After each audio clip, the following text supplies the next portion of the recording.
Талас, тарыхка бай менин шаарым, сенин шаарың, жалпыбыздын шаарыбыз. Мага менин шаарым Таласым кечели бутуна туруп там-таңдап баскан жаш баладай сезилет. Бирок билинбей эле, быйыл Таласыма 78 жыл болуп тур.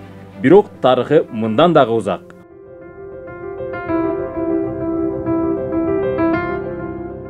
Ары барбай эле жакынкы кылымдарды карасак, археологиялык казууларда аныкталган Текапкет деген шаар болгон. 6-14 кылымдарга таандык шаар азыркы Талас шаарынын ордунда жайгашып, 14 километр квадрат жерди ээлеген. Борбордук бөлүгү Талас суусунун күнгөй бетинде жайгашкан. Элибиз бүгүн ал жерди Ак дөбө деп атайт. Азыркы күндө да дөмпөйгөн дөбөлөрдүн беттеринен эзелики бийик дубалдардын жүргөсүн байкоого болот. 18-кылымдын аягында, 20-кылымдын башында талкаланып жок болуп кеткен Текапкет шаарынын ордуна Ак Чий деп аталган кыштакча пайда болгон.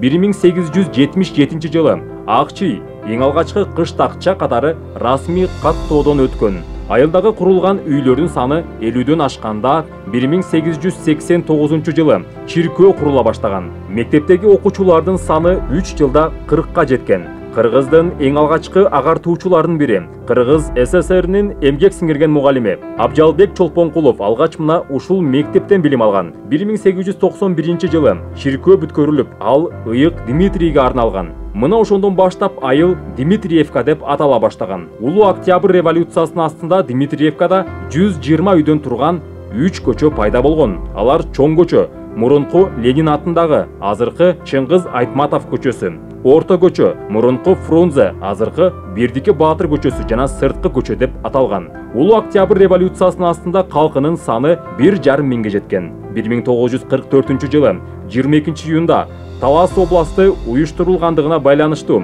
Дмитриевка айылына шаардын жана областтын борборунун статусу берилип, Талас шаары деп аталган. Быйыл Талас шаарыбызга 78 жыл толду.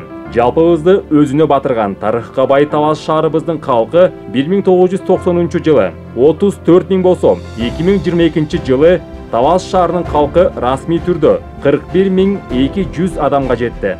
Калктын өсүшү менен шаар ичиндеги мэрияга караштуу таза суу, жашыл чарба, коммуналдык кызмат көрсөтүү жана башка ишканалар ачылып, кызмат кылууда. Бүгүнкү күндө мэр Аскар Шабдановдун жетекчилиги алында Талас шаардык мэриясы, шаардык кеңештин депутаттарынын, ишкерлердин, инвесторлордун, шаар тургундарынын жана облустук бийликтин колдоосу алында Талас шаарынын социалдык, экономикалык жактан өнүгүүсүн камсыздоо аракеттери көрүлүп жатат. Элибиз көбөйүүдө, шаарыбыз акырындап өнүгүүдө.